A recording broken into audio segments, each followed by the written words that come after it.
I got some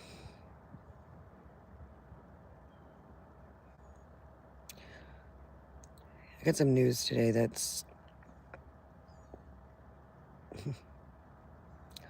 I'm struggling with, and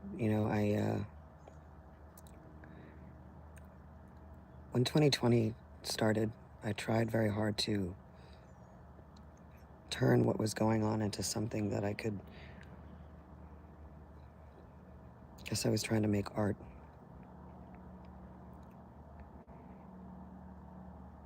Trying to make my experience in this period of time be of use for someone, other than just like wallowing in the unfairness of it all and the scary of it all.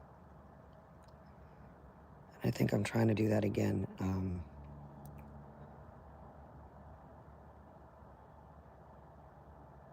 I don't really want to just say a stress crust catches up with you, right? And of course I knew that. One of the things that I've noticed about the way these last few years have gone for some of us, and what I've always tried to focus on as much as I can, is that hope is an orientation of the spirit. The thumbnail that I chose, I remember it, but I can't read it.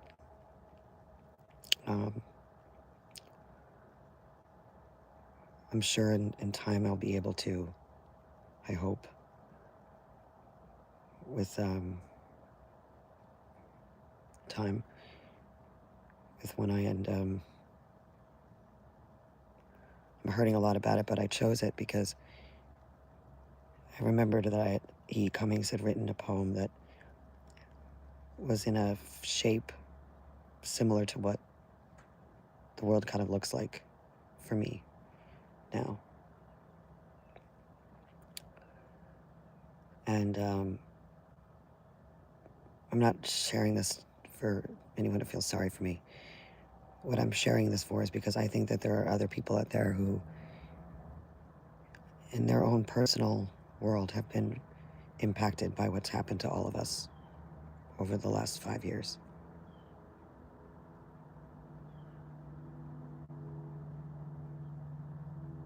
You know, artists, we try to share a part of the world as we see it and show it, not for selfish reasons and wanting to become a influencer or anything. I mean, that's kind of the way the world is depicted, but that's never been why for many of us. Some of us are trying to,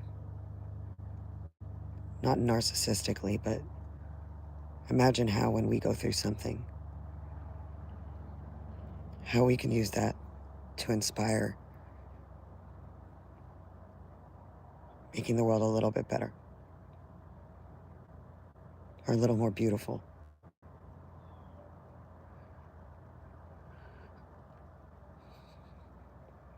I have to admit, I am so deeply sad and feeling very alone, because I could feel that the stress that I was under was untenable and would have an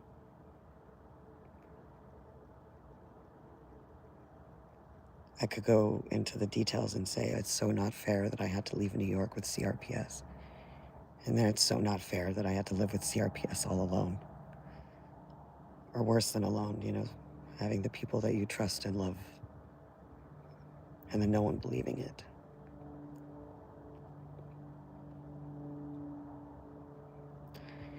And even if this is, look, anything related to the level of stress that I've been under has been related to my inability to create an environment for myself that wasn't so inundated with the amount of stress, because I've been truly treated in a very utilitarian way, like many of us have. And to now have anything more in health that I've got to navigate, it's such a terrible feeling.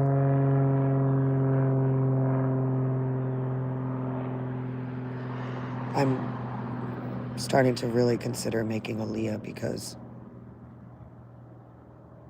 and it's terrible, I don't know what else to do. And I feel grateful that I have the option, but I'm angry that I didn't have that option when I couldn't get vaccinated, and I feel very afraid by that.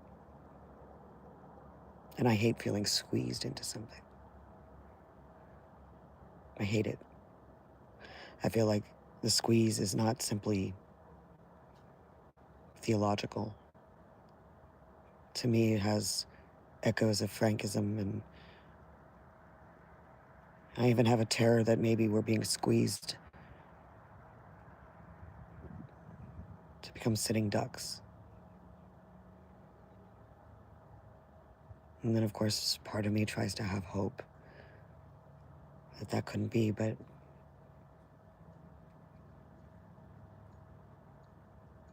course it could be.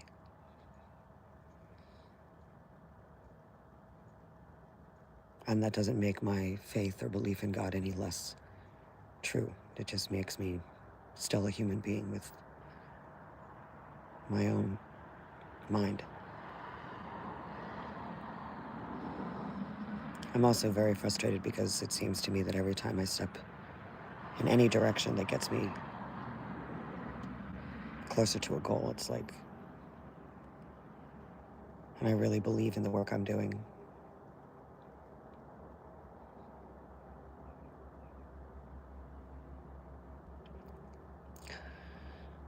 But I'm hurt and sad now because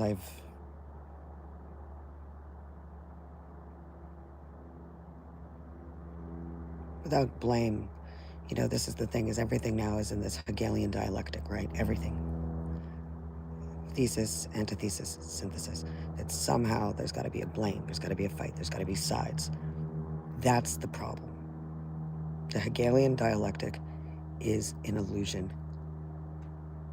It's also a narrow view of what inspired it. It's very left hemisphere thinking.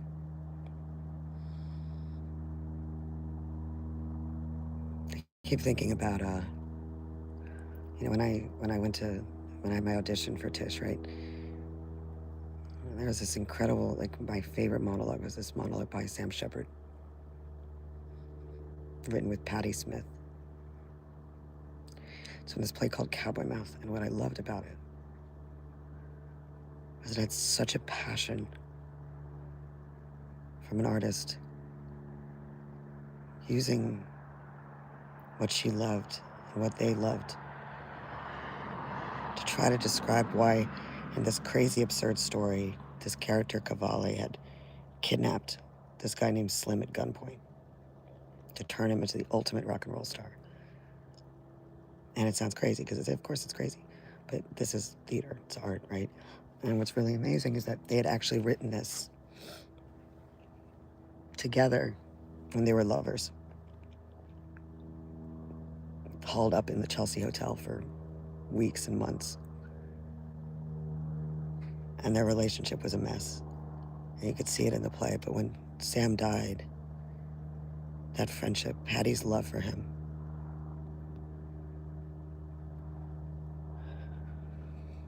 see, when I had to leave New York, I didn't just lose an apartment. I lost a place that had always the possibility that you might find someone that may not be your soulmate or your spouse in the way that everybody's narrowed these things down to, but you could find a collaborative partner that would make the world shine. And it could be as crazy and as weird as you were. And sometimes you could find that kind of person just by looking them in the eye, walking down the street. And even if you couldn't do that, you could buy a ticket to a show and sit in an audience. and be connected all the way back to this long lineage of kindred spirits that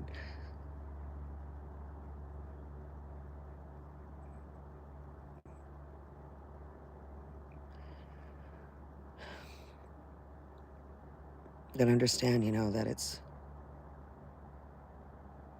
different. I mean, and not every single person that's in the business, so to speak. You don't have to be in a business. It's just nothing to do with it. There's this unspoken understanding.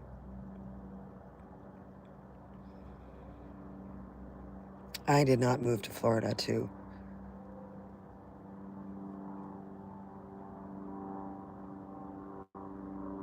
suddenly be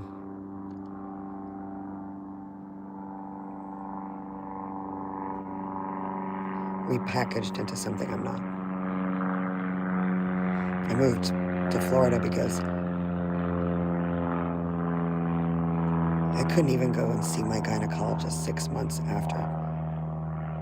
Even because she said to me that you might kill an unborn baby or a woman. And I was bleeding every day for months. I was scared. Bill A146 was in assembly. Someone invited me to St. Petersburg. I didn't even know it existed outside of Russia. And it was my first taste of sanity again, but little did I know all along they were using me too. They really saw a chance, she'll sell her apartment, but I didn't know because I was naive. And that was just the beginning. So what does that say? What I'm saying is that when totalitarian creeps along, it's not only the weak that gets picked off. It's the uncommon, it's the weird, it's strange. I mean, that's what Eugene Ionescu meant when he said, we will never understand totalitarianism if we do not understand that people rarely have the strength to be uncommon. Everything is being flattened. Consensus. History is repeating in a new way, in a way that is not entirely recognizable, but it is very rhythmically, frequency-wise, pattern-wise, the resonance is exactly the same.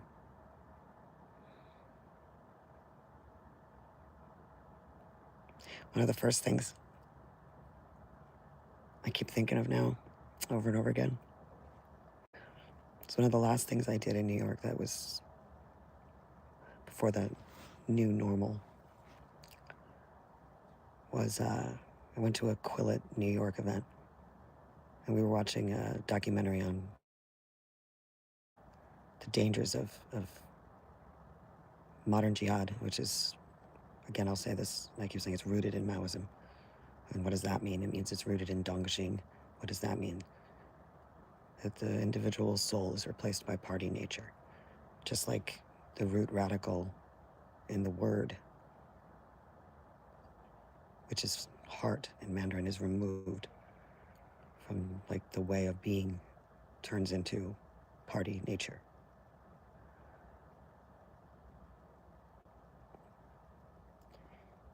And then we started talking about COVID coming. And I was so certain New York would be fine. Because I had gone through 2001, and I was proud of us. I believed in us. What I didn't realize was, man, this attack was,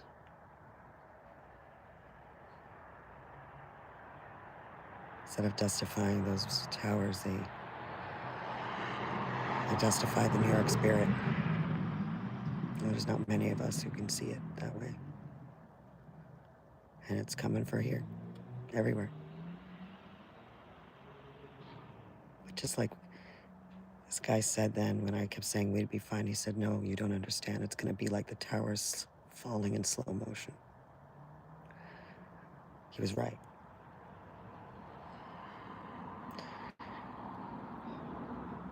But the artist's way of viewing the world is that nothing is inevitable. Like, we're all on stage together. That doesn't make it fake. We're all characters in this incredible orchestration. We're not running around trying to fix up pieces of broken vessels and grab up light shards. No, we're here to hear the music and try to be an instrument for it. There was just nothing to carry it. And it's so vast that there never is enough to carry it. And here we're here to find and share the tones. It's a tuning fork kind of thing, what I'm trying to do. So in that respect, I want to share with you, probably performed badly, the monologue that I loved so much from Cowboy Mouth. So this character, Cavalli, is with her kidnapped lover, Slim. And Slim's strumming his guitar and saying, you know, tell me about the rock and roll star again, please. And she says, she starts to talk and she gets nervous. He seems to be losing focus and she says, hey, Slim, am I losing you? I mean, just tell me if I'm getting draggy. It's just that it's hard and it's real important. It's like, I want it to be perfect because it's the only religion I've got. It's like in the old days, people had Jesus and all those guys to embrace. They created a God out of their belief energies, and when they didn't dig themselves, they could lose themselves in the Lord. But it's too hard now. We're earthy people. And the old saints, they just don't cut it. And the old God is just too far away. He don't represent our pain no more. His words don't shake through us no more. Any motherfucking rock and roll star can raise me higher than all of Revelations. It's like the rock and roll star in the highest state of grace is gonna be the new savior. Rockin' in Bethlehem to be born. But you've got it, Slim. You've got it. You've got the magic. You could be it. You gotta collect it. You gotta take all the broken, busted up pieces of people's frustration, the stuff that's looking for a way out or a way in. And then you gotta take that all into yourself and pour it back out again, bigger than life. You gotta be unselfish, Slim. Like God's selfish. Keeps himself hid. You gotta be a performer, man. You gotta be like a rock and roll Jesus. The cowboy mouth.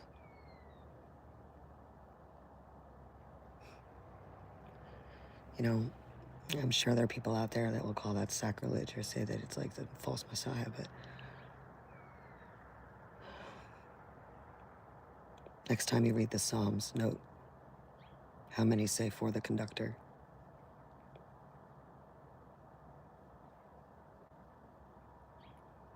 It's performance, man. It's the exquisite beauty of what happens when people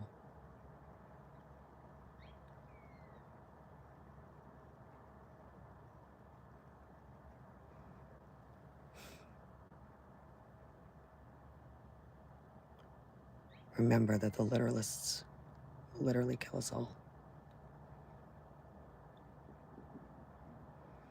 Some of us are just more keened in to say,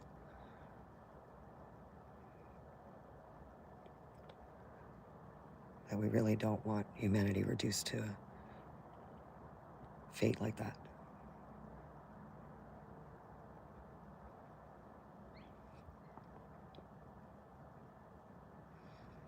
Things that are useless matter the most. Things that can't be made into a utility, things that can't be bought, protected even with money. Doesn't mean money's bad any more than it means the snow is bad or a desert's bad or a lake versus an ocean's bad. It's all part of it.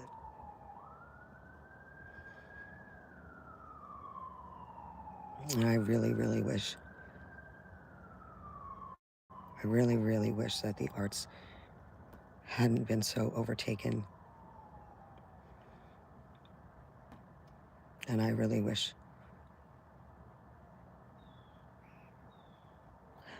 wish that some of the people who have behaved in such ways that have,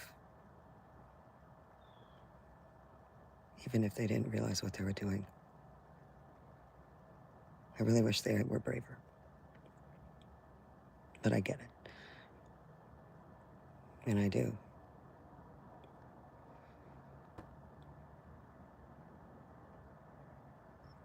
But, like I said it a long time ago in that video, dear artists, if we don't,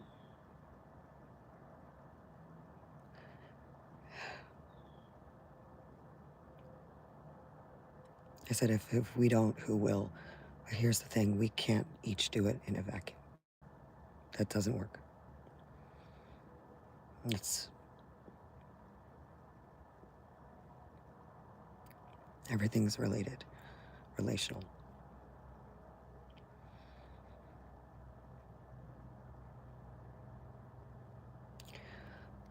I'm hoping that with this new experience that I'm having and how I see the world, that and what I'm afraid of,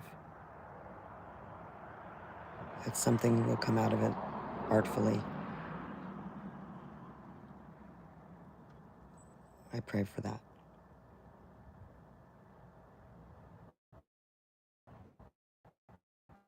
What is not in service of the greater good, rather in the service of the greatest good. The greatest good.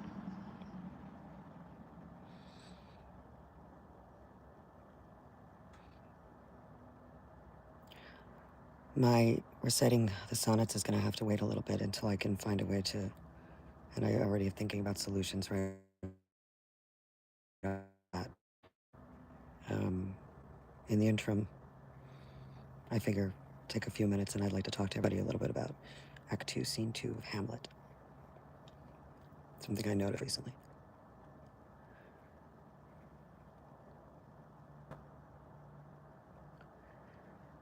Hamlet's a remarkable play, and it's also a play that has been used to justify some things that are untrue. Because if you say, oh, well, it's from Shakespeare, or Hamlet says this, it becomes easy to just chalk that up to expertise and there's no more discussion. But everything is contextual and relational, even Shakespeare, especially Shakespeare. So there's a moment, and I would recommend people watching Mel Gibson's version. I haven't seen it in a while, but it's one of the best versions. Honestly, it's remarkably good. And for films, and or if you can get it, Benedict Cumberbatch's. But if you just read the scene aloud, you'll see that um, the court, the royals are. It's not like they are willfully evil. Of course, killing a monarch or committing that is a sin. But obviously, it could be argued, does that make it evil? These arguments are quite, let's just say God doesn't like murder, right? I can hear the arguments. Well, what's murder? Okay, shush, learn. Stop. Once we started making language fluid, everything became fluid. And that's a load. It's like that's a load of crap. But Hamlet says,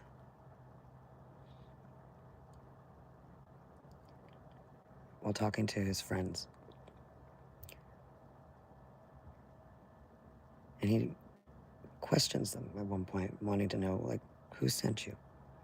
And they're afraid to talk because Rosencrantz and Guildenstern are afraid of people with power, what they could do. And they're looking at each other and, what do we do? What do we say? And Hamlet just says, come on, you're my friends. And they said yes. Yeah, they sent us. And Hamlet's grateful, just for the honesty. Not because there's anything to do after that or prove, it's just honest. So notice there's no antithesis, synthesis, or antithesis, thesis, synthesis going on here. See, there's a big difference between contrapositives and the false Hegelian dialectic. To be or not to be. That's not a Hegelian dialectic. It's not a fight. It's not a conflict. Being conflicted is not the same thing. There's more depth to it. And in the contrapositive, he says, there is nothing good or bad except thinking makes it so. For me, Denmark is a prison. That's what he says. That's often been misinterpreted as change your thinking, change your world. Well,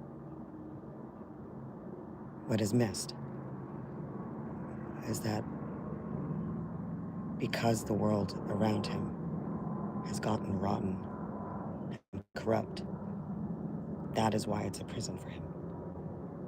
Accepting the prison, accepting and changing your thoughts to avoid what's going on. See, that's the thing he struggles with too. To be or not to be, that is the question. Whether 'tis nobler in the mind to suffer the slings and arrows of outrageous fortune. And he says later, what do you do? By opposing end them, to sleep, perchance to dream. It's not a question of, he's not suicidal then. He's debating, do you suffer living an authentic way with your soul, with what you know? Or do you find a way to let that go? If this too sullied flesh would melt, thaw, and resolve itself into a dew. He also says, what a piece of work is man, how noble in reason, how infinite in faculty. In form and moving, how express and admirable. In action, how like an angel. In apprehension, how like a god. The beauty of the world, the paragon of animals. But to me, what is this quintessence of dust? So the ability to hold both as true, that's what makes it all more painful. So when he's seeing all the corruption around him and the difficulty of it, he's not being indecisive, he's in an impossible situation. And note, if you look at Hamlet, truthfully, you could see every single way that critical theory, critical gender theory, queer theory, absolutely gutted reality. Just through that one play.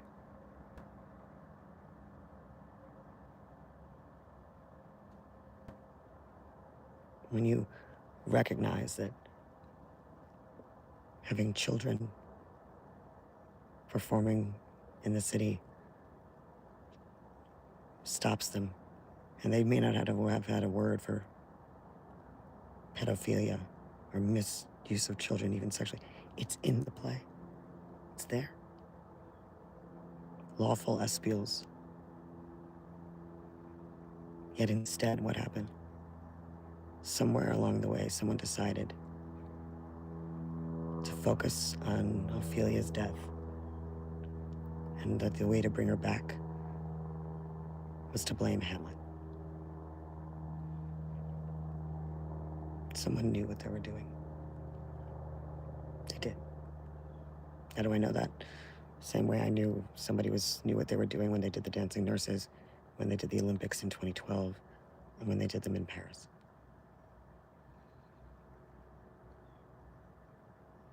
just like somebody would know if a surgeon had intentionally done something to harm a patient because they know how to do surgery. The arts is no less specific in its training and its unawareness. And in fact, there was a time in history where, like, Charles Bell could not get into medical school, could not get into art school, but could get into medical school. So to my fellow artists out there, whether you have succeeded or not, you know who you are.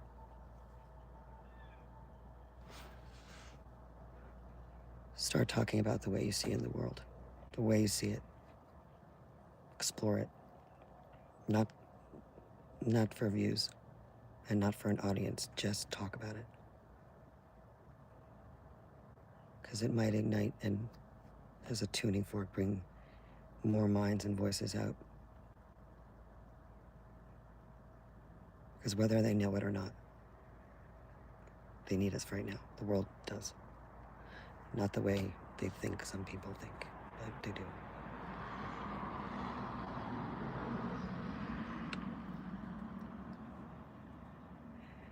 And in the next generation, may we have less waste. And generations before, there were those of us who did the same thing, so that we could have the most incredible periods where art was no longer tongue-tied by authority, but suddenly everywhere. Now, it's everywhere with no direction, and we don't have an information war right now, or revolution, as they say. We are living through the aftermath of some very poor choices by some particular poets.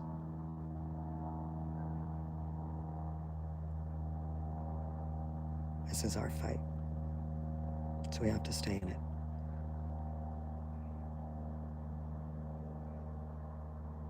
You have to stay in it. And when we win, they will never be able to do this again. May it happen this time in this generation. I'll forget that. Anyhow. Oh, and here's another little lesson. Next time somebody tells you language is fluid, God, I would love a subscription to the OED again, but get yourself a subscription to the OED. Notice and look at etymology. When they say language is fluid, just say it this way. Well, so's DNA, but not everybody should be running CRISPR. Look at what a genius geneticist Shakespeare was in creating the word incarnadine. It's genetics.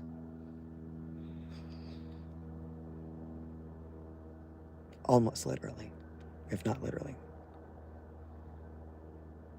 It's relational. Language isn't fluid. Maybe it's ether, but it's not fluid.